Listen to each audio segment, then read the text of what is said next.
ॐ नमो भगवते वासुदेवाय।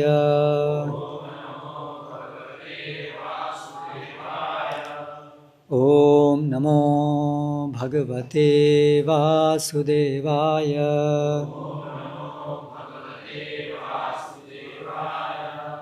ॐ नमो भगवते वासुदेवाय।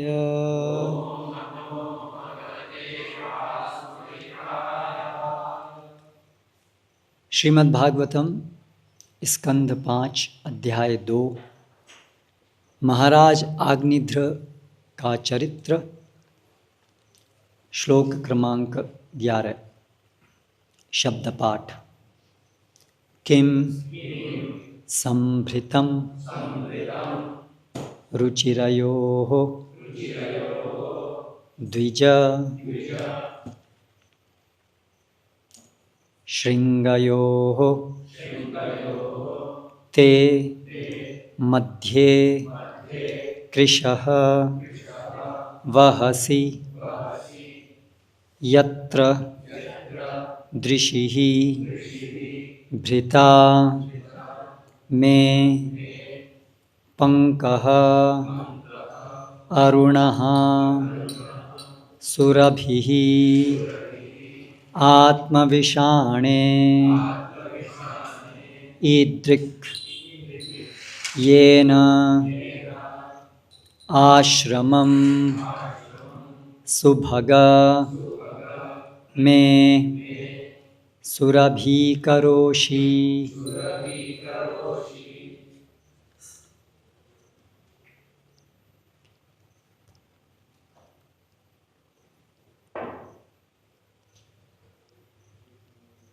शब्दार्थ अनुवाद एवं तात्पर्य। कृष्ण कृपा मूर्ति श्री श्रीमद् अभय चरणारविंद भक्तिवेदांत स्वामी श्रील प्रभुपाद जी के द्वारा। किम क्या संभृतम भरा हुआ रुचिरयोः अत्यंत सुंदर द्विज हे ब्राह्मण श्रृंगयोः दो सींगों के भीतर ते तुम्हारा मध्य बीच में कृशः पतली वहसि धारण करते हो यत्र जिसमें दृशिः आँखें श्वेता टिकी हुई में मेरी पंकः चूर्ण अरुणः लाल सुरभिः सुगंधित आत्मविषाणे दो सींगों पर ईदृक् ऐसा येन जिसके द्वारा आश्रमम आश्रम सुभग हे भाग्यवान मैं मेरा सुरभि करोषि सुगंधित बना रहे हो। तब अग्निध्र ने पूर्व चित्ती के उभरे हुए उरोजों की प्रशंसा की। उन्होंने कहा, हे ब्राह्मण तुम्हारी कमर अत्यंत पतली है, किंतु फिर भी तुम कष्ट सहकर इन दो सींगों को धारण कर रहे हो जिन पर मेरे नेत्र अटक गए हैं। इन दोनों सुंदर सींगों के भीतर क्या भरा है? तुमने इनके ऊपर सुगंधित लाल लाल चूर्ण छिड़क रखा है, मानो अरुणोदय का सूर्य हो। हे भाग्यवान, क्या मैं पूछ सकता हूँ कि तुम्हें ऐसा सुगंधित चूर्ण कहाँ से मिला जो मेरे आश्रम को सुगंधित सुरभित कर रहा है? तात्पर्य। अग्निध्र ने पूर्ण चित्ती के उन्नत उरोजों की प्रशंसा की।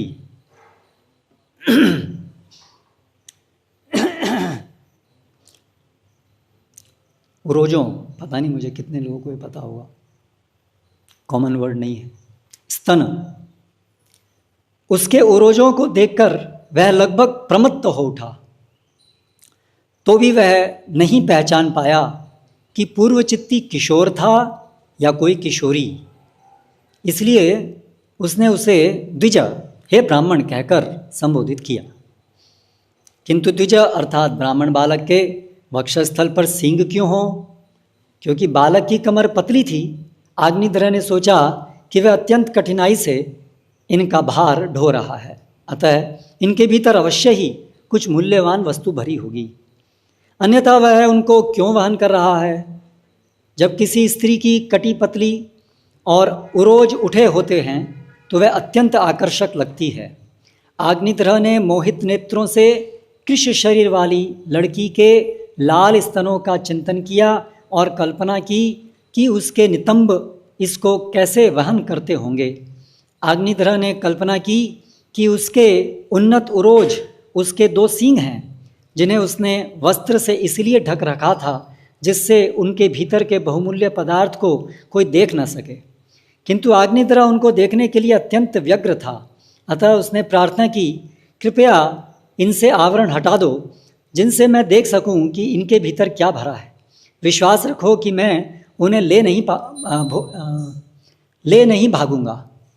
यदि तुम्हें कुछ असुविधा हो तो क्या मैं स्वयं खोलकर देख सकता हूँ कि इन उन्नत सींगों के भीतर क्या है। वे उसके स्तनों के ऊपर फैले हुए सुरभित कुमकुम के लाल चूर्ण से चकित थे। इतने पर भी उसने पूर्वचित्ती को बालक समझकर उसे सुभग अर्थात भाग्यशाली मुनि कहकर संबोधित किया। यह बालक भाग्यशाली रहा होगा, अन्यथा इसके वहाँ खड़े होने से अग्निध्र का पूरा आश्रम कैसे महक सकता था।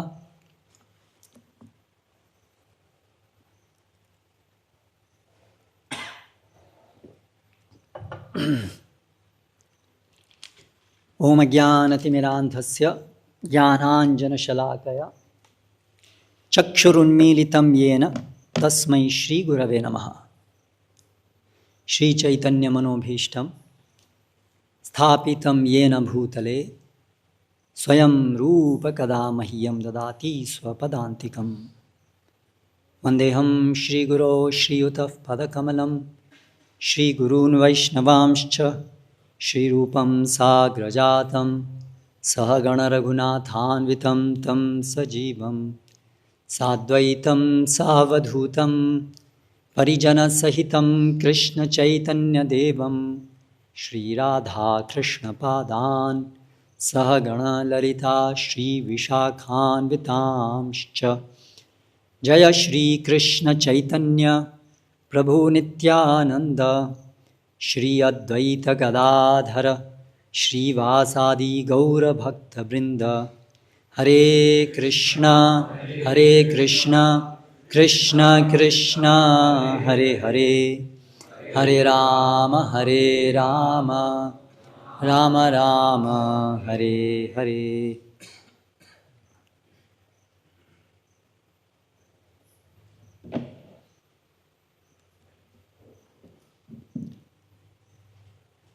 तो यहाँ पर आगे शुकदेव गोस्वामी वर्णन कर रहे हैं कैसे अग्निध्र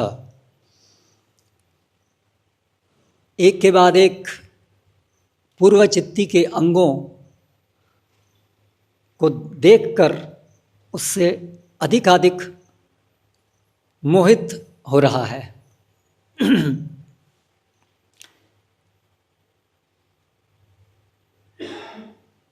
जैसे कि हम पूर्व में चर्चा किए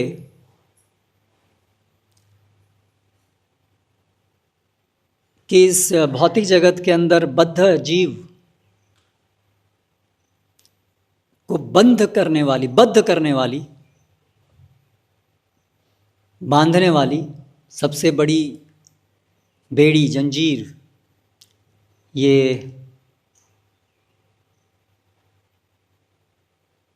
परलिंग आकर्षण,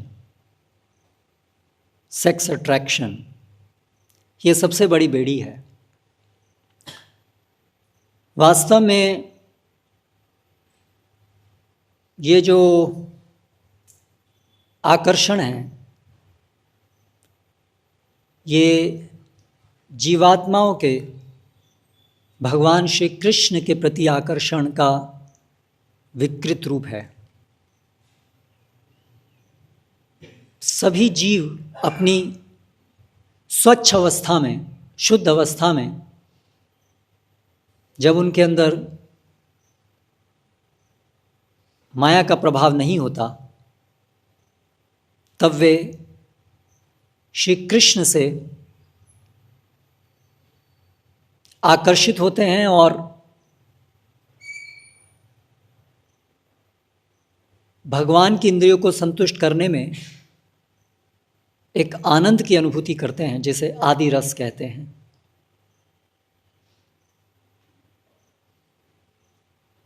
रसो वै सः, भगवान श्री कृष्ण को रस का स्रोत कहा गया है। वही वास्तव में रस के स्रोत हैं। वो सबके स्रोत हैं और उनका सबसे प्रमुख गुण है कि वो रस के स्रोत हैं, वो आनंद के स्रोत हैं। इसलिए उनका नाम राम भी है, आनंद के स्रोत।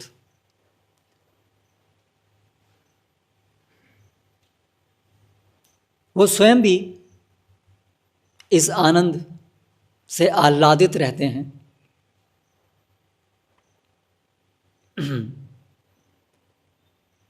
और हमेशा इस आनंद का वर्धन करना चाहते हैं। रस आस्वादन, ये भगवान का गुण है।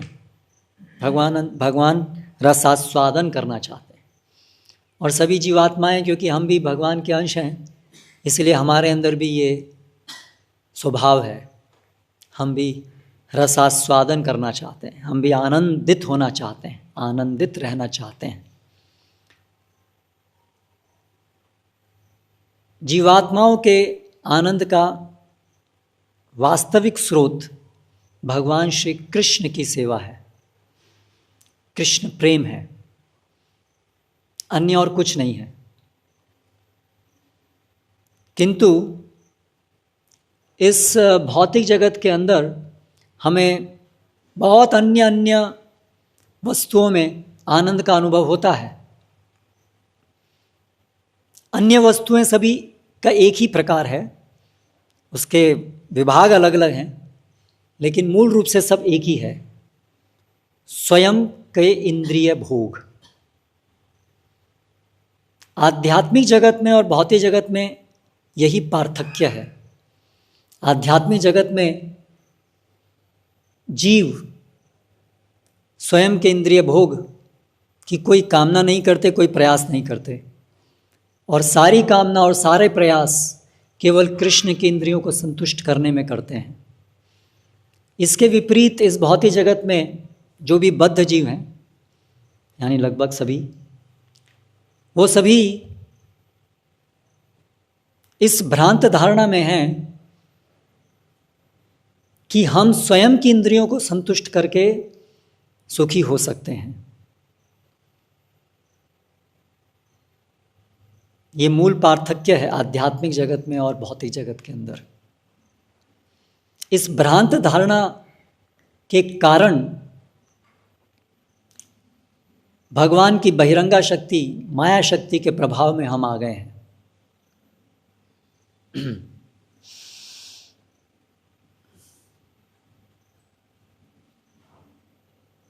सेयम भगवतो माया यन्नयेन अवरुध्यते। श्रीमद् भागवतम में इसका वर्णन किया है माया का। सा इयम माया यन्नयेन अवरुध्यते। ये जो शक्ति है इसका नाम है माया, जिसको नयेन अवरुध्यते, न्याय से विरुद्ध है, तर्क संगत नहीं है। माया शक्ति के प्रभाव में जो भी आता है वो पागल हो जाता है। ये माया शक्ति का कार्य है। इसीलिए इस भौतिक जगत के अंदर माया शक्ति के प्रभाव के कारण जीव जो उसके लिए कष्ट का कारण है, वो उसको आनंद का कारण समझता है। ये ही संस्पर्शजा भोगा दुःखयो नय एवते आद्यंतवंत कौन्तेया न तेषु रमते बुधः। भगवद गीता में भगवान बताते हैं, ये ही संस्पर्शजा भोगा, जो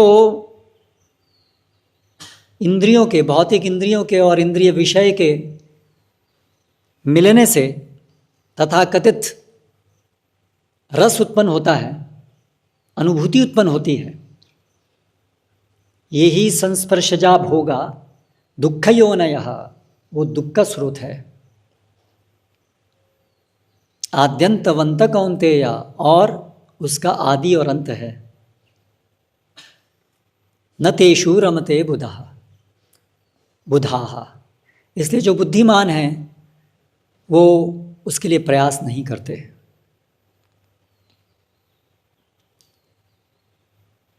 किंतु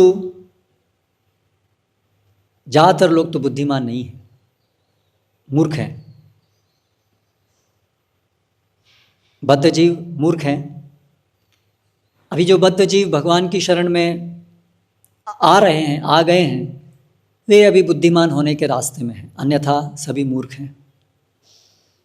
तो इस प्रकार से जो मायाग्रस्त जीव हैं उनका वर्णन यहाँ पर हो रहा है। और ये वर्णन, जैसे हमने पिछली भी कक्षा में चर्चा की, सर्वविदित है, हर व्यक्ति जानता है, ये कोई छुपा हुआ रहस्य नहीं है। ये सब जो वर्णन श्रीमद् भागवतम में है, शुकदेव गोस्वामी कर रहे हैं। शुकदेव गोस्वामी जब माँ के गर्भ से बाहर आए, पहले तो माँ के गर्भ से बाहर ही नहीं आ रहे थे कि ये माया में के चक्कर में मैं नहीं पढ़ना चाहता। आप सोचिए, जो ब्रह्मभूत अवस्था में हैं शुकदेव गोस्वामी, तीनों गुणों से परे हैं, उनको भी भय है माया का। इतनी प्रबल है ये माया कि वो माँ के गर्भ से बाहर नहीं आना चाहते थे कि ये मेरी जो मुक्त अवस्था है ये खंडित हो जाएगी यदि मैं इस भौतिक जगत में आ गया। भगवान कृष्ण ने उनको आश्वासन दिया कि आप चिंता मत करो, आप माया के प्रभाव में नहीं आओगे मेरे रक्षण के कारण। तब जा कर के तो वो माँ के गर्भ से बाहर आए, और फिर आते ही रुके नहीं, घर से बाहर निकल गए। और पीछे पीछे व्यासदेव जी, उनके पिता, जाते हैं उनको रोकने के लिए कि उनके संस्कार इत्यादि तो कुछ नहीं हुए हैं। उनकी आध्यात्मिक प्रगति के लिए जरूरी है कि उनके संस्कार हों। लेकिन शुकदेव गोस्वामी जाते हैं और 12 साल तक माँ के गर्भ में थे, तो शरीर तो विकसित था और कपड़े कोई धारण नहीं किए हुए थे, नग्न अवस्था में जाते हैं। और वहाँ पर एक तालाब में कुछ स्त्रियाँ स्नान कर रही थीं, तो शुकदेव गोस्वामी को देख करके उनको कोई लज्जा नहीं आई। वो पहचान सकी कि ये इस व्यक्ति के अंदर कोई काम वासना नहीं है। यद्यपि व्यासदेव जो महान महान व्यक्तित्व हैं, लेकिन गृहस्थ आश्रम में हैं, इसलिए उनको देख करके स्त्रियों ने अपने तन को ढका। तो ऐसे शुकदेव गोस्वामी यहाँ पर ये वर्णन कर रहे हैं, बद्ध अवस्था के अंदर जीव किस प्रकार से कामवश पागल होता है उसका वर्णन कर रहे हैं।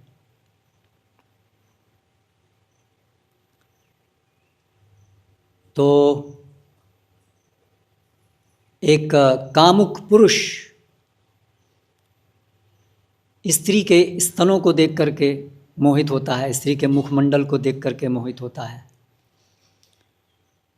और स्त्रियां भी ये जानती हैं, पुरुष भी ये जानते हैं, ये कोई छुपा हुआ रहस्य नहीं, ये कुत्ता बिल्ली सब जानते हैं। जैसे ही भगवान के आयोजन से और विज्ञान की भाषा में हार्मोन्स के क्रियाओं से इस प्रकार की मानसिकता विकसित होती है, प्यूबर्टी आती है, तब स्वाभाविक रूप से ये आकर्षण उत्पन्न होता है। ये सब वो आकर्षण जो भगवान के साथ होना चाहिए वो वहाँ नहीं है, इसलिए ये अन्यत्र हो रहा है। और जैसा हमने पिछली कक्षा में देखा, जो वास्तव में कोई आकर्षण का विषय नहीं है, ऐसे आकर्षण के विषय में आकर्षण हो रहा है, क्योंकि माया के कारण है। और ये माया शक्ति भगवान की शक्ति है। दैवी एष गुणमयी मम माया दुरत्यया, जिसको दुरत्यया कहा गया है। शिवजी भी जब भगवान की इस माया का दर्शन करना चाहते थे, भगवान ने उनको चेतावनी दी कि आप सावधान रहिए। लेकिन उनकी इच्छा थी कि मैं देखना चाहता हूँ, तो भगवान ने ये मोहिनी अवतार का रूप लिया। और उसमें हम देखते हैं कि शिव जी भी भ्रमित हो गए, ब्रह्मा जी भी भ्रमित, शिव जी भी भ्रमित। तो ये भगवान की माया शक्ति के द्वारा स्त्री और पुरुष, इन दोनों को एक दूसरे के प्रति ये जो आकर्षण, शारीरिक आकर्षण, जो भगवान के आकर्षण का विकृत रूप है, ये इससे कोई अछूता नहीं है।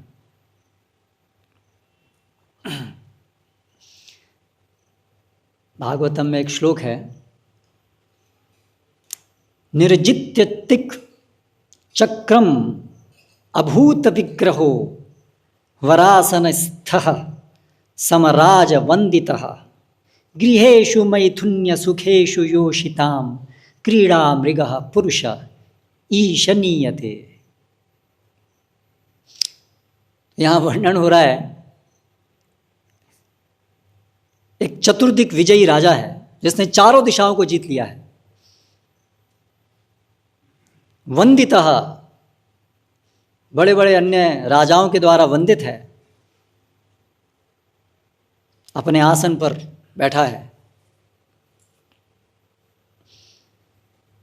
लेकिन वो राजा मैथुन्य सुखेषु योषिताम क्रीड़ा मृगः, लेकिन वो इतना शक्तिशाली राजा जिसने चारों दिशाओं को जीत लिया है, लेकिन वो क्रीड़ा मृगः योषिताम, एक स्त्री के लिए खिलौना है।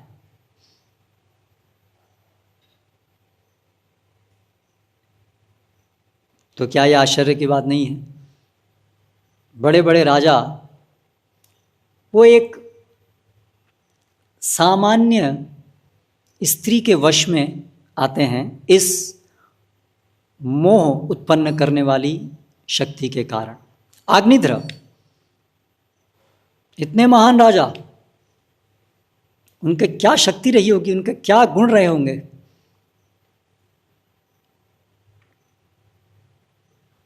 पूरी पृथ्वी मतलब ये अभी जो हम 9 वर्ष भूमंडल के हैं, तो उनके तो 9 पुत्रों को उन्होंने अपने एक एक मंडल दे दिया, वर्ष दे दिया।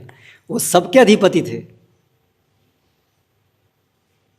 ऐसे राजा का वृत्तांत यहाँ हो रहा है, तो इससे कोई अछूता नहीं है। ये राजा की तो क्या बात है, शिव जी और ब्रह्मा जी जब इससे अछूते हैं तो इससे हम समझ सकते हैं ये जो वाक्य है भगवत गीता का, दैवी एष गुणमयी मम माया दुरत्यया। तो एक कामुक पुरुष स्त्री के स्तनों को देखना चाहता है, और स्त्रियां भी, कामुक स्त्रियां पुरुषों को आकर्षण करने के लिए, स्तनों को बड़ा करने के लिए अलग अलग प्रयास करती हैं। विशेष रूप से आजकल आधुनिक समय के अंदर साइंस और टेक्नोलॉजी के द्वारा ये जो हम सुन रहे हैं भागवतम के अंदर वर्णन, ये तो बड़ा ही इनोसेंट वर्णन है। आजकल जो आधुनिक समय के अंदर जो हो रहा है वो तो बहुत अलग ही स्तर पर है। लेकिन है सब वो एक ही चीज़, घिसी पिटी। उसमें चाहे उसको इस तरह से करो, इस तरह से रखें, कहें, लेकिन वो वही काम वासना है जो सबको अंदर है। कुत्ते, बिल्ली, कॉकरोच सबके अंदर है। उसमें कुछ भी महान नहीं है, वो निकृष्ट है। वो जीव के सारे सद्गुणों को खत्म कर देने वाली है। वो जीव के अंदर से ज्ञान विज्ञान का नाश कर देने वाली है। भगवद गीता में भगवान 3 अध्याय के अंदर वर्णन करते हैं, कामेश क्रोधेश रजोगुण समुद्भव महाशनो महापापमा विद्धेनमिह वैरिणम। जान लो ये काम ही महानतम शत्रु है जीव का। धूमेनाव्रियते वहनिर यथा दर्पो मलेन च यथोल्बेनावृतं गर्भस् तथा तेनेदमावृतम्। जिस प्रकार धुआं अग्नि को ढक लेता है, धूल दर्पण को ढक लेती है,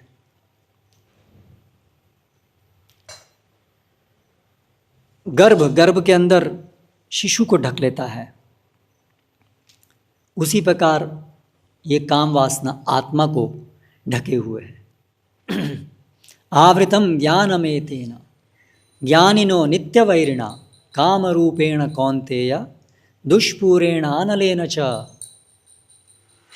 इस प्रकार से आवृतम ज्ञानम, जीव का जो स्वाभाविक ज्ञान है कि मैं आत्मा हूँ, मैं कृष्ण का दास हूँ, मेरा इस भौतिक जगत से कोई लेना देना नहीं है, ये भौतिक जगत दुखालयम अशाश्वतम है,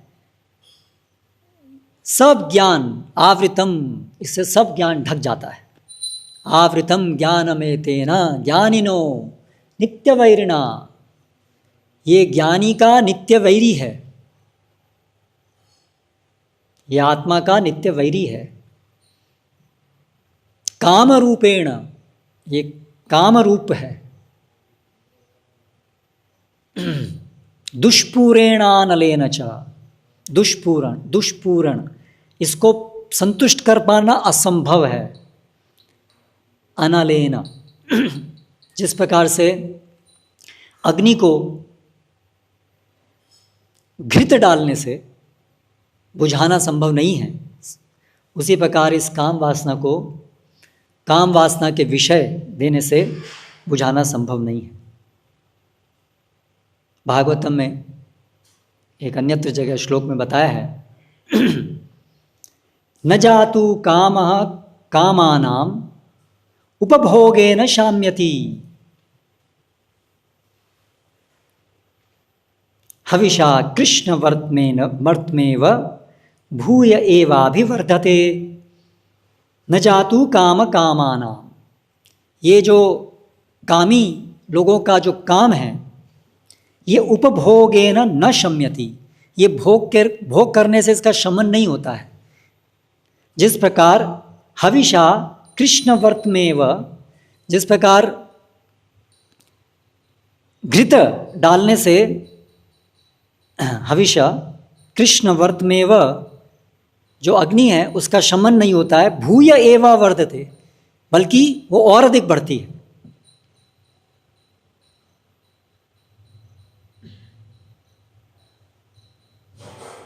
फिर एक अन्य जगह कहा है, यत् पृथिव्याम व्रीहीयावम हिरण्यम पशवः स्त्रियः न दुह्यन्ति मनः प्रीतिम पुंसः काम हतस्यते। जो पुरुष का काम से जो हृत है, मारा गया है, जिसकी मति मारी गई है काम से, उसके लिए यत् पृथिव्याम व्रीहीयावः, इस पूरी पृथ्वी के ऊपर जितनी भी चीज़ें उपलब्ध हैं, रिसोर्सेस, उससे हिरण्यम, जितना भी स्वर्ण उपलब्ध है उससे, पशवः, पशु इत्यादि धन, स्त्रियाँ, जितनी भी स्त्रियां हैं इस भौतिक जगत के अंदर, न दुह्यंती मनः प्रीतिम, उसके मन को संतुष्टि नहीं होती है। उस पुरुष को काम हतस्यते, जो काम से मारे हुए हैं। तो इस प्रकार ये होता है, काम वासना के वशीभूत जो हो जाता है, वो संतुष्ट तो कभी हो नहीं सकता है, बल्कि और दुखी होता है और असंतुष्ट होता है। और इसलिए वो इस अशमित काम वासना को पूरा करने के लिए और अधिक विभत्स कार्य करता है। तो दुष्पूरेणानलेन च इंद्रियाणि मनोबुद्धिर अस्यधिष्ठानम् उच्यते एतैर्विमोहयत्येष ज्ञानमावृत्य देहिनम्। इंद्रिय मन बुद्धि, इंद्रियाणि मनोबुद्धि, इंद्रिय मन और बुद्धि इस काम वासना के स्थान है। यहाँ बैठ करके एतैर विमोहयत्येष, इस आत्मा को ये मोहित करता है यहाँ बैठ करके। तो अभी यहाँ देख रहे हैं अग्निद्र की आँख के अंदर बैठा हुआ है, उसके मन के अंदर बैठा हुआ है, उसकी बुद्धि के अंदर बैठा हुआ है। वो उसकी आँख टिकी है अग्निद्र के स्तनों के ऊपर। तो इस तरह से आँख के ऊपर ये काम वासना सवार होती है और काम वासना से पीड़ित व्यक्ति परलिंग को देखने के लिए हमेशा आतुर रहता है। और उसके मन में और उसके बुद्धि में क्या क्या विकार उत्पन्न हो रहे हैं, क्या क्या विचार आ रहे हैं उसके मन के अंदर। तो जिसके मन के अंदर काम वासना हावी होती है, उसका मन ऐसे विकृत विचार करता है।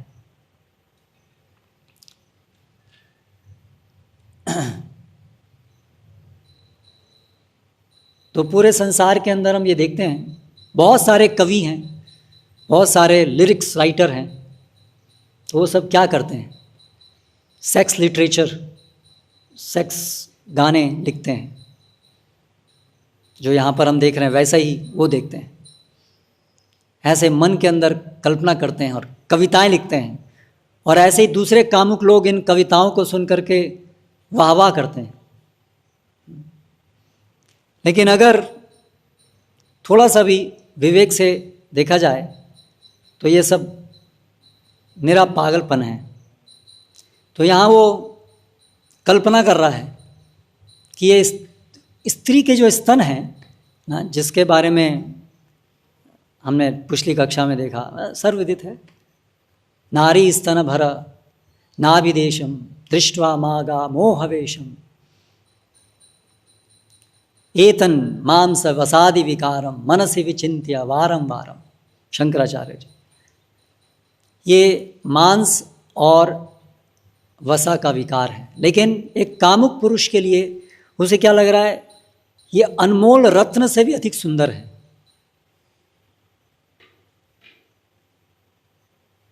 ये काम वासना के प्रभाव से उसको ऐसा प्रतीत होता है।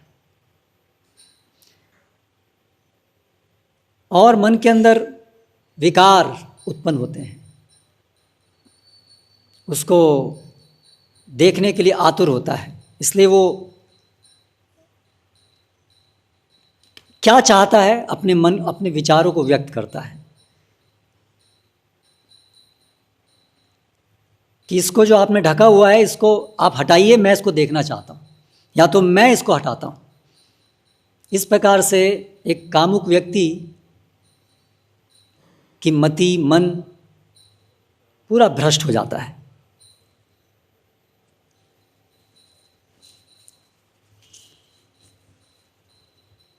और उसका मन और बुद्धि जब इस प्रकार से विकृत हो जाती है तो वो कुछ भी घिनौना जघन्य कर्म करने के लिए प्रेरित होता है। इसीलिए शास्त्रों में इस काम वासना को पापमानं प्रजह्येनं तस्मात्त्वम् इंद्रियाण्यादौ नियम्य भरतर्षभ। इसलिए भगवद गीता में भगवान कहते हैं तस्मात्, इसीलिए तुम जीवन के आरंभ से, तस्मात् तुम इंद्रियाण्यादौ, जीवन के आरंभ से, पापमानं प्रजह्येनं, ये पापमानम, ये पाप का मूर्तिमान स्वरूप काम, इसको जीतो। पापमानं प्रजह्येनं, ज्ञान विज्ञान नाशनम, ये ज्ञान और विज्ञान का नाश करने वाला है। इंद्रियाणि पराण्याहुर इंद्रियेभ्य परम मनः, मनसस्तु परा बुद्धे यो बुद्धे परतस्तु सह।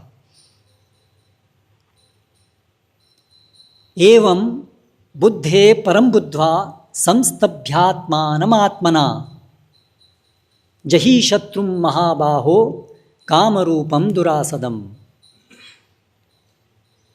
भगवान श्री कृष्ण तीसरे अध्याय में सार देते हैं। इंद्रियां शरीर से उत्कृष्ट हैं, इंद्रियों से उत्कृष्ट मन है, मन से उत्कृष्ट बुद्धि है और बुद्धि से उत्कृष्ट आत्मा है। इस प्रकार इस आत्मा को भगवान की सेवा में नियोजित कर तुम इससे बुद्धि, मन और इंद्रियों को शमित करो और इस प्रकार इस जही शत्रुम, इस शत्रु को के ऊपर विजय प्राप्त करो। तो इस काम वासना के ऊपर विजय प्राप्त करने का एक ही उपाय है, कृष्ण की शरण, अन्य कोई और उपाय नहीं है। क्योंकि शिव ब्रह्मा जैसे देवतागण भी जब इससे मोहित हैं, प्रभावित हैं, तो फिर हम जैसे सामान्य जीवों के विषय में क्या कहा जा सकता है। इसलिए जो भी भगवान की शरण ग्रहण नहीं करता वो इस काम वासना से बच नहीं सकता और उसका जन्म मृत्यु का चक्र निरंतर चलता ही रहता है। तो यहाँ पर अग्निध्र तो ठीक है, सभी बद्ध जीव काम वासना से काम वासना से प्रभावित होते हैं, लेकिन वो अपनी इस काम वासना को अंततः किसी न किस तरह से भगवान की सेवा में नियोजित कर रहा है। वो अंततः पूर्व चित्ती को पत्नी के रूप में स्वीकार करना चाहता है। वो वैश्यवृत्ति नहीं करना चाहता, ये उसकी महानता है। काम वासना सब पीड़ित हैं, लेकिन वो उससे पाप कृत्यों में लिप्त ना होकर के उसे भगवान की सेवा में नियोजित करना चाहता है। इसीलिए भगवान श्री कृष्ण भगवद गीता में कहते हैं, धर्माविरुद्धो कामोऽस्मि भरतर्षभ। जो काम धर्म के विरुद्ध नहीं है वो मैं ही हूँ। तो भगवान ने बद्ध जीवों के लिए ये काम वासना को शमित करने का क्रमिक मार्ग दिया है, जिसमें इस काम वासना को सबसे पहले तो समझ करके कि ये काम वासना हमारी शत्रु है और हम तुरंत इसके ऊपर विजय प्राप्त नहीं कर पाएँ, संभव है। इसलिए पहला चरण है कि इसको भगवान की सेवा में नियोजित किया जाए। इसीलिए शास्त्रों में इसको नियोजित करने के लिए विवाह संस्कार बनाया गया है। लोके विवायामिषमद्य सेवा नित्य ही जंतुर्नहि तत्र चोदना व्यवस्थितिस्तेषु विवाह यज्ञ सुराग्रहिराशु निवृत्त चित इष्टा। तो नित्य ही जंतुर, सभी बद्ध जीवों में ये नित्य इच्छाएं हैं, जिसमें काम वासना, मांस भक्षण इत्यादि। तो शास्त्रों में उसको व्यवस्थितिस्तेषु, उसको नियोजित करने के लिए, न कि बढ़ाने के लिए विवाह संस्कार बनाया गया है।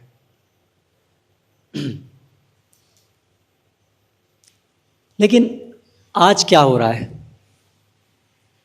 जहाँ शास्त्र उसको, इस काम वासना को प्राप्त करने के लिए एक हमें क्रमिक मार्ग दे रहे हैं, वहाँ उसके बिल्कुल विपरीत आज के इस आधुनिक समय में इस काम वासना को धंधा बना दिया गया है।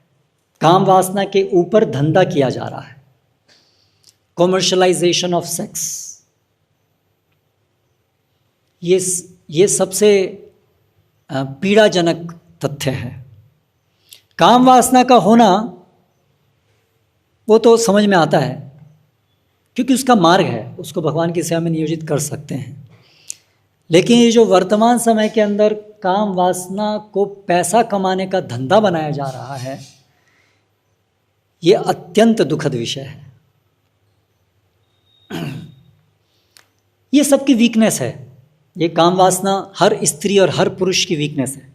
लगभग इस भौतिक जगत के अंदर लगभग सब स्त्री और सब पुरुषों की ये कमजोरी है। ये बद्ध हैं, सब बद्ध जीव हैं। लेकिन उस कमजोरी का फ़ायदा उठाना, और उसका फ़ायदा उठा करके किस लिए फ़ायदा उठाना? पैसा कमाने के लिए। ये धूर्तता है, ये कली का लक्षण है।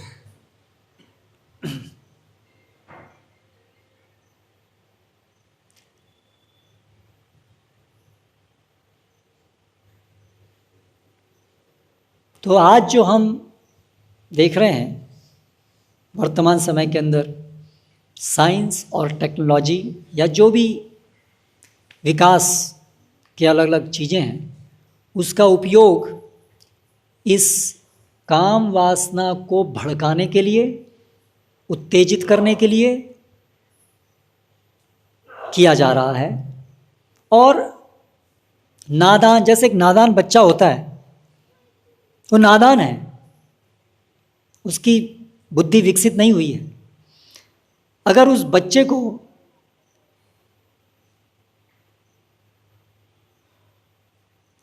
ऐसी चीज़ें दी जाएं जो उसके लिए हितकारी नहीं है, उसका नाश करने वाली हैं, लेकिन अगर वो उसके अंदर एक जॉय, आनंद, प्लेजर मिक्स कर दिया जाए, तो नादान बालक तो उसको बिना शंका के ग्रहण करेगा, और ग्रहण करके उसका आदी बन जाएगा, और फिर उसकी बुद्धि कभी आएगी ही नहीं, या बुद्धि कभी आएगी तो भी वो लाचार होगा।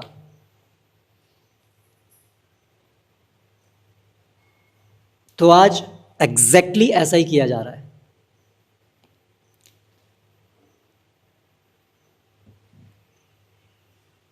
पोर्नोग्राफी के द्वारा जो अलग अलग रूपों में आज प्रेजेंट है, केवल एडल्ट वेबसाइट्स में ही नहीं है, बल्कि social media, dating apps, virtual reality generated content, ये सब अलग अलग माध्यम से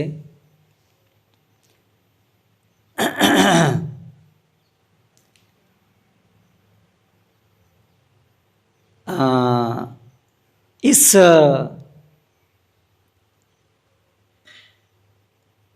विवेक आने से पहले ही, टीनेज से पहले ही बच्चों को एक्सपोज किया जाता है, जिससे वे पूरा जीवन इसको छोड़ नहीं पाते हैं। तो एक प्रवचन परम पूज्य भक्ति विकास स्वामी महाराज ने दिया। What happened? Where did it go? Yeah, here it is.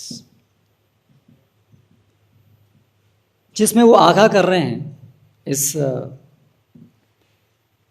ये सारे जो हमारे सोशल मीडिया और ये सारी चीज़ें जो हैं उसके बारे में। तो उसमें से कुछ चीज़ें सभी का ध्यान में लाना चाहूँगा।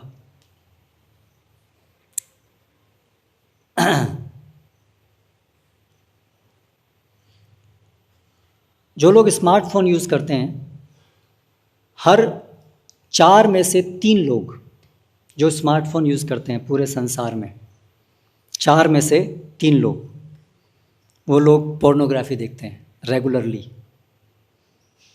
यानी स्मार्टफोन जो भी लोग यूज़ करते हैं, इतनी बड़ी संख्या में उसका उपयोग अश्लील चीज़ों को देखने के लिए किया जाता है। पूरे संसार के अंदर जो पोर्नोग्राफी है उसका 70 से 80% जो उसको देखा जाता है वो फ़ोन्स के अंदर देखा जाता है। स्मार्टफोन्स के अंदर देखा जाता है। तो इससे हम ये समझ सकते हैं कि लैपटॉप, डेस्कटॉप ये तो थे पहले, लेकिन जब से ये मोबाइल फ़ोन्स आए हैं, स्मार्टफोन्स, तब से कितनी अधिक तेज़ी से इस प्रदूषण में प्रगति हुई है। पहले ऐसी वेबसाइट्स थीं, एडल्ट वेबसाइट्स, एडल्ट मूवीज़ आती थीं, और कुछ ऐसे थिएटर होते थे जहाँ पर ऐसी ही मूवी लगती थी और लोग जानते थे, और माता पिता भी बच्चों को वहाँ नहीं लेके जाते थे, और ऐसा सब होता था। लेकिन अभी वो सब हिस्ट्री हो गई है। अभी कोई डिमार्केशन नहीं रह गया है। एडल्ट कंटेंट और सामान्य कंटेंट, क्योंकि जानबूझ करके ये इस प्रकार की चीज़ों को हर प्लेटफॉर्म के अंदर डाला जा रहा है, और धीरे धीरे समाज इतना विकृत होता जा रहा है कि जो चीज़ आज से 20 साल पहले एडल्ट कंटेंट मानी जाती थी, वो आज नॉर्मल मानी जाती है। तो ये जो भेद है ये धीरे धीरे खत्म होता जा रहा है।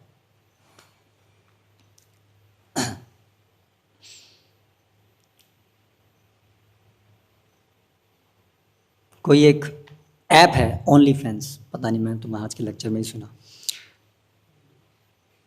महाराज ने भी कहीं किसी ने रिसर्च करके उनको दिया होगा। तो उसकी 20 मिलियन व्यूअरशिप थी, लेकिन कुछ स्त्रियों के द्वारा अपने नग्न चित्र डालने के बाद 5 साल के अंदर उसकी व्यूअरशिप 300 मिलियन हो गई। तो ये वीकनेस है जिसको कैपिटलाइज किया जा रहा है, जिससे पैसा बनाया जा रहा है।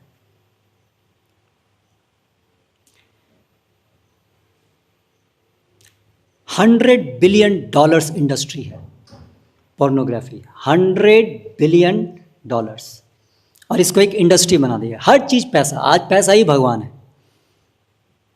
हर चीज़ में पैसा दिखता है। किसी की कमजोरी है, उससे पैसा बनाओ, हर चीज़ से पैसा बनाओ। तो यही भागवत में 12वें स्कंद में वर्णन है, पैसा ही भगवान होगा कलयुग में। वित्तमेव नृणाम, वित्तमेव वेल्थ, पैसा ही सब कुछ है। पैसे के लिए बच्चों को, स्त्रियों को, पुरुषों को, सबको आदी बनाया जाता है। और ये जो व्यक्ति आदी हो जाता है ये अश्लील चीज़ों को देखने का, उसकी ब्रेन खराब हो जाती है।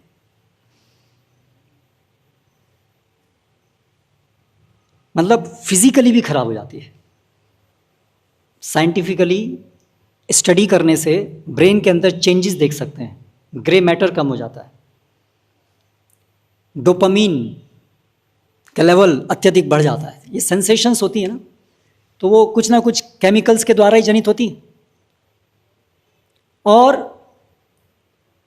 इतना फैंटासाइज्ड किया जाता है आर्टिफिशियल तरीके, विशेष रूप से भी आर्टिफिशियल इंटेलिजेंस आने के बाद से जो चीज़ें रियलिटी में संभव नहीं है, मतलब रियलिटी में संभव नहीं है, मतलब भगवान की माया शक्ति के अंदर तो सब कुछ है, कुछ भी उससे बाहर तो है नहीं, लेकिन जिस स्तर पे इस भौतिक जगत के अंदर स्त्री और पुरुष के शरीरों को बनाया गया है और जो भी अनुभव उससे हो सकता है, आज मशीन के द्वारा उस एक्सपीरियंस को, उस अनुभव को कृत्रिम तरीके से उस स्तर पर ले जाया जा सकता है जो अन्यथा संभव नहीं है, मशीन के बिना संभव नहीं। संभव है, जैसे यहाँ पूर्व चित्ती का वर्णन है, तो ये अप्सरा है। तो स्वर्ग लोक के अंदर जो अनुभव है स्त्री और पुरुष आकर्षण से, वो इस भौतिक जगत के अंदर जो स्त्री पुरुष आकर्षण से उससे कई लाख गुना अधिक इंटेंस है। जो भी आज हम आधुनिक टेक्नोलॉजी से कर रहे हैं वो ऐसा नहीं है कि भगवान के क्रिएशन से बाहर कुछ है, भगवान के क्रिएशन के अंदर ही है सब कुछ। लेकिन हम उसे आज जो हमारे लिए हितकर नहीं है उस स्तर पर उसको ले जा करके अपना अहित करने में लगे हैं। तो इस प्रकार से अपरिपक्व अवस्था में जो इमोशनली जब बच्चे परिपक्व होते हैं, आप मोबाइल देख रहे हैं, आप तो कोई व्हाट्सएप खोल के बैठे हैं, आप तो कोई इंस्टाग्राम देख रहे हैं और उसके अंदर पॉर्न कंटेंट कहीं से भी पॉपअप होता है कुछ सेकंड के लिए, और आप जहाँ पर एक सेकंड के लिए रुकते हैं वहाँ पर एल्गोरिदम्स हैं जो ये आइडेंटिफाई करती हैं कि वो किसको हुक नहीं करेगा, और वो आइडेंटिफाई करती हैं कि यहाँ ये आपको आकर्षित करता है, और फिर एक के बाद एक आपको वही चीज़ें दिखाई जाती हैं। यानी कि अगर आप स्मार्टफोन यूज़ कर रहे हैं और शायद आप जब तक परमहंस नहीं हैं तब तक बहुत मुश्किल है कि आप इसके चक्कर में नहीं फंस जाएंगे। इस तरह से डिज़ाइंड है, इस तरह से डिज़ाइंड है, और इसके ऊपर कोर्ट केसेस हो रहे हैं। ये जानबूझ करके डिज़ाइंड है कि आप ज़्यादा से ज़्यादा समय स्मार्टफोन पे बिताएं। किस लिए? क्योंकि आप ज़्यादा से ज़्यादा समय बिताएंगे तो आप ज़्यादा से ज़्यादा ऐड देखेंगे, एडवर्टीजमेंट। बेसिकली जो कंटेंट है वो तो फिलर्स हैं, मेन कंटेंट है एडवर्टाइजमेंट्स, और उन एडवर्टाइजमेंट का उद्देश्य है पैसा कमाना। सो अंत में आप कहीं से भी ले लीजिए, चाहे कान को ऐसे पकड़िए चाहे ऐसे पकड़िए, अंत में बात आके रुकती है पैसे पे।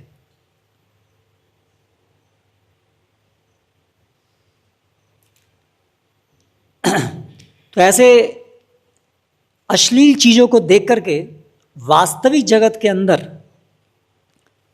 लोग स्त्री पुरुष जो एक सामान्य संबंध होता है वो संबंध भी रखने में अक्षम होते जा रहे हैं। क्योंकि जो हम आर्टिफिशियल तरीके से, कृत्रिम तरीके से जिस प्रकार से हम चीज़ों को देखते हैं वो कृत्रिम है, इसलिए व्यावहारिक जीवन में से वो बिल्कुल अलग है। इसलिए व्यावहारिक जीवन के सारे संबंध, सारी चीज़ें फीकी लगती हैं उन एक्सपीरियंसेस, उस कृत्रिम अनुभवों के सामने। इसलिए जो इस प्रकार से एडिक्टेड होते हैं पोर्नोग्राफी इत्यादि को देखने में या उस प्रकार की चीज़ों को उसी जगत में जीने में, ये एक स्टैटिस्टिकल फैक्ट है कि उन लोगों का वैवाहिक जीवन अधिक से अधिक अस्थिर होता है। ऐसे पति पत्नी साथ में नहीं रह पाते हैं। शास्त्र में दिया है भागवतम के अंदर 12वें स्कंद में, दाम्पत्य रतिर के ए वही। आज स्त्री पुरुष दाम्पत्य साथ में रहना स्वीकार करेंगे रति के आधार पे, और ये जो आर्टिफिशियल तरीके से पोर्नोग्राफी से सेक्सुअल अर्ज को इतना अधिक शोषित किया जाता है कि उससे वैवाहिक जीवन के अंदर एक स्त्री और एक पुरुष एक से संतुष्ट नहीं रह सकते, इसलिए दाम्पत्य जीवन नहीं चलता है। और ये सब जगह है, वेस्ट के अंदर और अधिक है, और इंडिया इसमें पीछे नहीं। इंडिया वर्ल्ड के अंदर तीसरे नंबर पे है, पहले 3 में से है ये पोर्नोग्राफी कंटेंट देखने के अंदर। तो भारतीय कोई बहुत पीछे नहीं है, सबसे आगे हैं। बाहर तो सबसे आगे रहते हैं ना भारतीय, इसमें भी आगे ही। उनको वर्ल्ड चैंपियन बनना ही है, तो इसमें भी वर्ल्ड चैंपियन बनेंगे वो लोग, बन ही रहे हैं। तो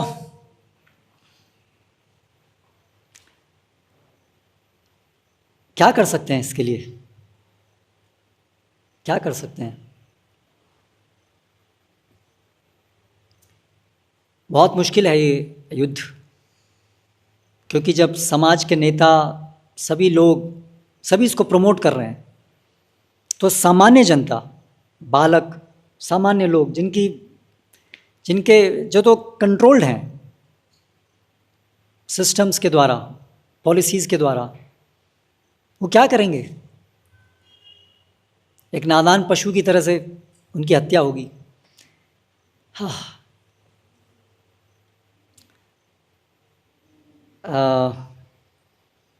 ये संदेश तो केवल कम से कम जो कुछ बड़े हैं उन्हीं को दिया जा सकता है, पेरेंट्स को दिया जा सकता है अपने बच्चों के लिए और उनके खुद अपने लिए।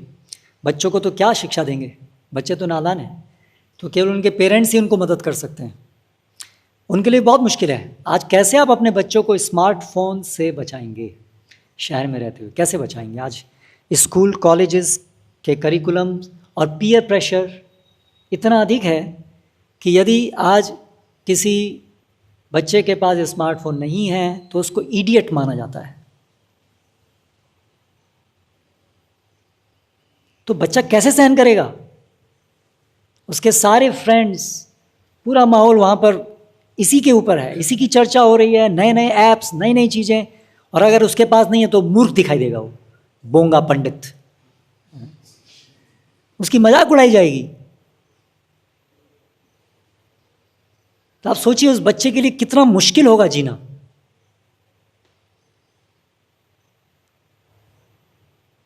तो फिर पेरेंट्स को विवश होना पड़ेगा। तो आप कैसे बचेंगे? ये सुनामी है, सुनामी।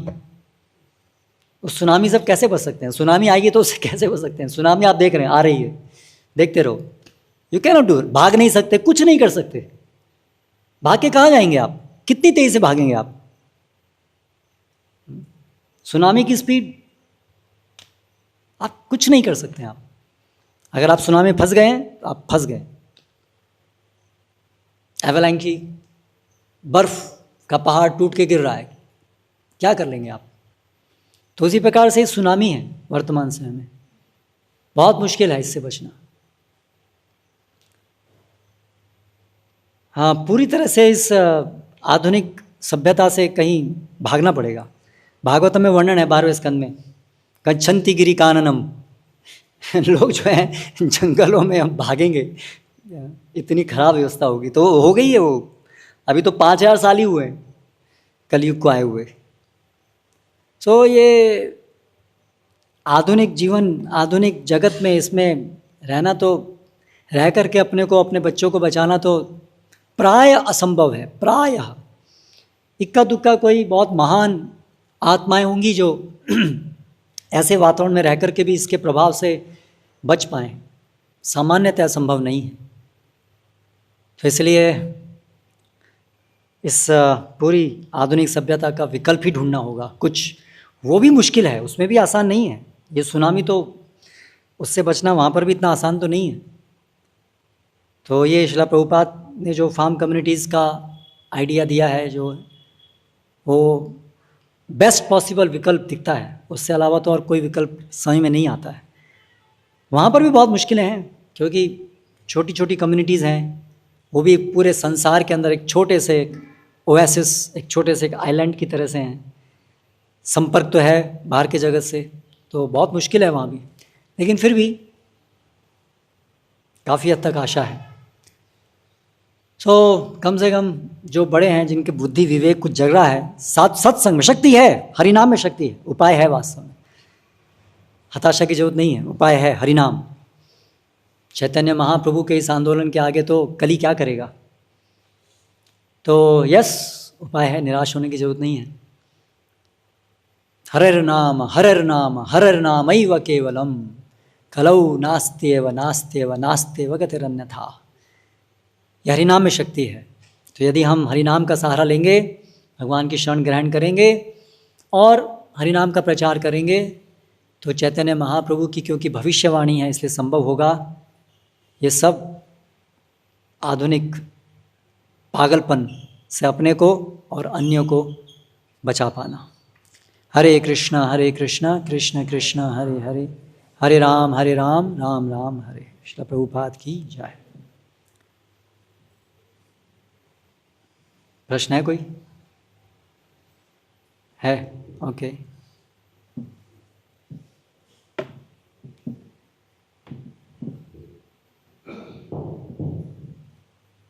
चेतागण जब तपस्या करने के लिए गए तो भगवान ने उनको बोला तपस्या के बाद कि आप जो मानिसा से विवाह कीजिए। जब वो वृक्ष में उनके राजा के पास गए तो ब्रह्मा जी ने वहाँ पर उनको वृक्षों के राजा से डायरेक्ट को मानिसा उनको सौंप दी। लेकिन यहाँ पर भी हम देख रहे हैं कि आगे जो है उन्होंने ब्रह्मा जी की तपस्या की थी एक स्त्री प्राप्त करने के लिए। तो ब्रह्मा जी ने जो है इस प्रकार से वो डायरेक्ट ऐसे स्त्री को उनको प्रदान न करके एक ऐसी जो इस प्रकार की स्थिति हम देखते हैं भगवत में कि आगे जो है अपनी वाणी के द्वारा उनको आकर्षित करने का प्रयास कर रहे हैं। वही पुरुष शक्ति जो है अपने अंगों से आकर्षित कर रही है। तो इस प्रकार की स्थिति उत्पन्न करने के पीछे क्या कारण? मतलब डायरेक्ट भी ऐसे वो दे सकते थे दिमागी, क्योंकि तपस्या तो उन्होंने उसी के लिए की थी, एक आदर्श जीवन जीवन के लिए। भगवान जो भी करते हैं और भगवान के शक्ति प्रदत्त ऑफिसर्स देवतागण जो भी करते हैं, ब्रह्मा जी जैसे महान देवतागण, वो उसके निम्नलिखित कारण होते हैं। तो उनमें से कोई ना कोई कारण रहा होगा।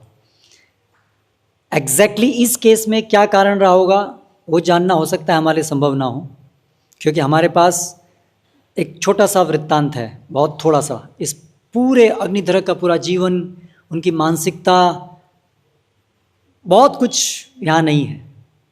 हमारे समक्ष एक बहुत छोटा सा विवरण है, इसलिए ऐसा हो सकता है कि जब तक हमें स्पष्टतः शास्त्र नहीं बताएं या आचार्य टीका में नहीं बताएं, तब तक उन कारणों को, मन को समझना, ब्रह्मा के मन को समझना, भगवान के मन को समझना हमारे लिए संभव ना हो। लेकिन शास्त्रों में सामान्यतया कारण क्या क्या होते हैं वो बताए गए। तो एक कारण है जीव की इच्छा और कर्म के अनुसार उसको परिस्थितियां दी जाती हैं। तो संभव है अग्निधर की ऐसी इच्छा रही होगी, उसको उस प्रकार की इच्छाएं होंगी उसको भोग करने की, तो इस प्रकार से भगवान ने ऐसा आयोजन उसके लिए किया हो, ये एक संभावना है। दूसरी संभावना है कि अगर उसके मन में ऐसी इच्छा ना भी रही हो तो उनके माध्यम से सामान्य जीवों को, अन्य जीवों को शिक्षा प्रदान करने के लिए ये वृत्तांत हो सकता है, ऐसी घटनाक्रम हो सकता है।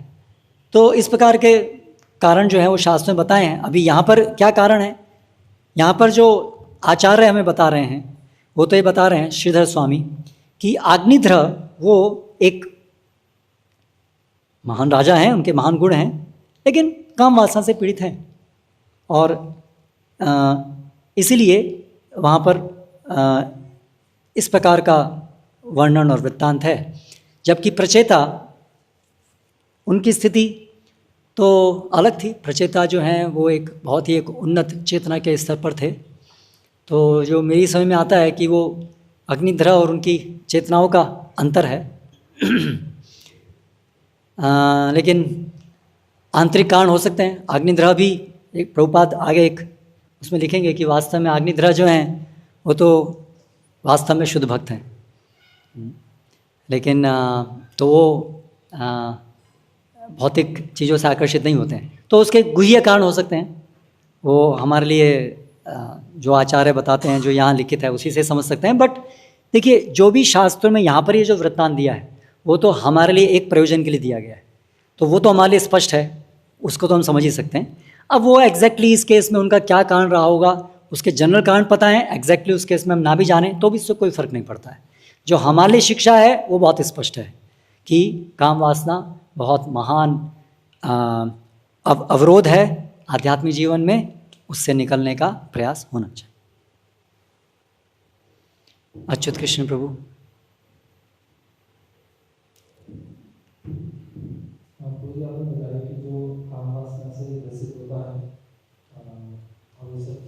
होता है उसका ग्रे मैटर धीरे धीरे कम होता जाता है ज्ञान विज्ञान नाश में। हम देखते हैं कि आधुनिक वैज्ञानिक हैं, बहुत सारी खोज कर रहे हैं, प्रकृति को एनालिसिस कर रहे हैं, बहुत सारा विश्लेषण कर रहे हैं, बहुत सारी काउंटिंग कर रहे हैं, मैथमेटिक्स, और ऐसी नई नई चीज़ें बनती जा रही हैं समय के साथ साथ, जो 100 साल पहले इमेजिन करना भी बहुत मुश्किल है। हालांकि होता रहता है। तो जैसे जैसे डिग्रेडेशन हो रहा है, लोगों का ब्रेन डल होता जा रहा है, लेकिन बहुत सारी डिस्कवरीज भी होती जा रही है। तो इसको हम कैसे समझें कि एक जगह है ज्ञान विज्ञान नाश है और इंटेलिजेंस डल हो रही है, लेकिन यहाँ तो खोजें बढ़ती जा रही है। तो ज्ञान विज्ञान नाशनम का अर्थ नहीं है, ज्ञान की परिभाषा क्या है? क्षेत्र क्षेत्रज्ञयोर ज्ञानम यत्तत् ज्ञानम मतम ममा। क्षेत्र और क्षेत्रज्ञ का ज्ञान ज्ञान है, आत्मा और शरीर में भेद करना वो ज्ञान है, और विज्ञान इस ज्ञान के आधार पे भगवान से संबंध स्थापित करना या उसको समझ पाना वो विज्ञान है। तो ज्ञान विज्ञान नाशनम का ये अर्थ है कि जिस व्यक्ति के अंदर काम वासना सवार होती है, उसको शरीर, उसको जड़ और चेतन में अंतर समझ में नहीं आता है, उसकी वो फैकल्टी, उसको समझने की, उस भेद को करने की, वो डल हो जाती है। लेकिन उसकी जो भोग करने की प्रवृत्तियां हैं, तो भगवान के आयोजन से जैसा जीव जो इच्छाएं करता है, उसके अनुसार भगवान उसको वो सुविधाएं प्रदान करते हैं। तो हम देखते हैं जैसे असुरगण हैं, तो असुरगण तो आसुरी चीज़ों को इन्वेंट करने में तो बहुत प्रखर होते हैं, है ना। हम देखते हैं रावण, हिरण्यकशिपु, ये लोग बहुत बुद्धिमान थे उस दृष्टि से, इनके पास बहुत महान शस्त्र ज्ञान था, मायावी थे, तो इनके पास विज्ञान था ना, तभी तो मायावी थे। भौतिक प्रकृति को कैसे कंट्रोल करना है, कैसे गायब होना है, शक्तियाँ थी ना उनके पास। तो इसलिए जब ज्ञान विज्ञान नाश करने की बात हो रही है, तो वो स्पिरिचुअल इंटेलिजेंस की बात हो रही है। भौतिक दृष्टि से तो जो असुर होते हैं, उनके अंदर भी भगवान ज्ञान देते हैं, उनको असुर बने रहने के लिए, आसुरी प्रवृत्तियों को करने के लिए, उसके लिए भी, है ना, चाहिए। तो दुष्कृतिनः, इसलिए वो दो शब्द है ना, सुकृतिनः दुष्कृतिनः। तो डेमोनिक इंटेलिजेंस और स्पिरिचुअल इंटेलिजेंस, आध्यात्मिक बुद्धि और आसुरी बुद्धि। तो जो हम देख रहे हैं वो आसुरी बुद्धि में प्रगति देख रहे हैं। तो इसलिए जब हम इंटेलिजेंस डल होने की बात कर रहे हैं, तो वहाँ पर हम स्पिरिचुअल इंटेलिजेंस डल होने की बात कर रहे हैं। तो जो ये वाली इंटेलिजेंस है वो बढ़ेगी। और हाँ, धीरे धीरे रजोगुण, फिर तमोगुण। तमोगुण आएगा तो तमोगुण में तामसिक बुद्धि, 3 प्रकार की बुद्धि होती है, सात्विक, राजसिक, तामसिक। तो रजोगुण और तमोगुण के प्रभाव से राजसिक बुद्धि और तामसिक बुद्धि बढ़ती है। तो ये जो आधुनिक विकास ये सब हो रहा है, तो राजसिक बुद्धि के यस, सात्विक बुद्धि, यस, यस। और दूसरा हम देखते हैं कि इस कामवासना से निकल पाना प्रायः असंभव है, लेकिन बहुत सारे जो वैज्ञानिक हैं जिन्होंने अपने जीवन में विवाह नहीं किया और पूरे दिन लैब में रहते थे, पूरे दिन कुछ न कुछ इक्वेशंस बनाते थे, और बाद में उन्होंने ऐसे डिस्कवरीज किया और उन्होंने कोई विवाह नहीं किया। तो ऐसे चीज़ों को, और उनका कुछ ऐसा ये भी नहीं है कि कुछ अवैध संग उन्होंने किसी के साथ रखा हो। हालांकि कुछ लोगों के निकल के आते हैं कि अवैध संग भी थे, लेकिन कुछ वैज्ञानिक ऐसे हैं कि अवैध संग भी नहीं है, पूरी तरह से अपने लैब में है और कोई भक्ति का कुछ नहीं है, वो लोग कैसे रहते हैं? ऐसे बहुत विरले हैं, कोई बहुत सारे नहीं हैं ऐसे लोग। आप गिनती उंगली पे गिन सकते हैं आप ऐसे लोगों को, बहुत सारे नहीं हैं। तो क्षणिक रूप से ऐसा संभव है।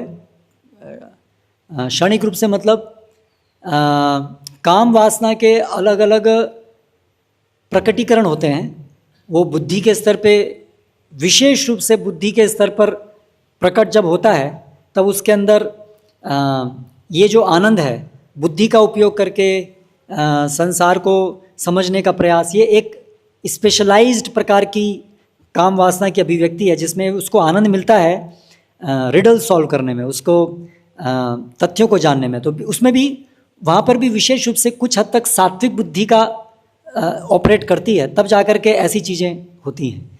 तो सत्वगुण के अंदर ज्ञान को प्राप्त करने की पिपासा रहती है, हाँ? ज्ञान को प्राप्त करने की पिपासा रहती है। ज्ञान के अंदर एक भाग है प्रकृति के नियमों को जानना। विशेष रूप से हम अगर ग्रीक फिलोसोफर्स या ग्रीक समय के साइंटिस्ट को देखें, है ना, या इवन उसके बाद के भी साइंटिस्ट को देखें, लेकिन आज से लगभग 150-200 साल पहले की बात करें, तो जहाँ पर ये माहौल इस प्रकार का जो आज है, इतना उत्तेजनाजनक रजो काम का उतना नहीं था। और वहाँ पर जो है अनेक साइंटिस्ट ऐसे, साइंटिस्टों में अनेक ऐसे थे जो भगवान में विश्वास रखते थे, क्रिश्चियंस थे, और उनका इम्पेटस था साइंटिफिक रिसर्च के पीछे कि कहीं ना कहीं भगवान के इस आयोजन को समझना कि क्या है ये आयोजन, जिज्ञासा, उसका मेन इम्पेटस वो था। इसलिए वहाँ पर वो काम वासना का एक दूसरा रूप प्रकट हो रहा था, लेकिन वो कभी ना कभी तो इस रूप में भी आएगा, क्योंकि जन्म मृत्यु के चक्र से तो वो नहीं निकलेंगे। तो वो स्त्री पुरुष आकर्षण हो सकता है इतने अभद्र रूप में ना हो, लेकिन कहीं ना कहीं किसी ना किसी रूप में तो रहेगा ही। और ये अपने आप में भी किसी भी प्रकार का भोग करना वो काम वासना ही है। उसका ये जो स्त्री पुरुष के रूप में जो भोग है वो उस काम वासना की सबसे प्राथमिक प्रमुख अभिव्यक्ति है, लेकिन वह उसकी एकमात्र अभिव्यक्ति नहीं है।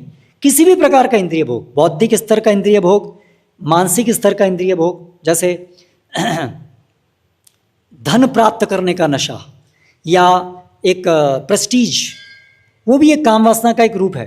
तो जब उसकी बहुत अधिकता हो जाती है तो उसमें हो सकता है कि ये वाला जो ग्रॉस स्त्री पुरुष आकर्षण है ये उस रूप में व्यक्त ना हो, क्योंकि वो पूरा का पूरा उस रूप में व्यक्त हो रहा है। लेकिन ये सारे हैं तो काम वासना के अंदर, इसलिए ये इधर से उधर, उधर से उधर, जैसे एक वाटर लेडन कुशन है तो आप उसको एक तरफ से दबाएंगे दूसरी जगह वो बल्ज होगा, तो उस तरह से ही होगा।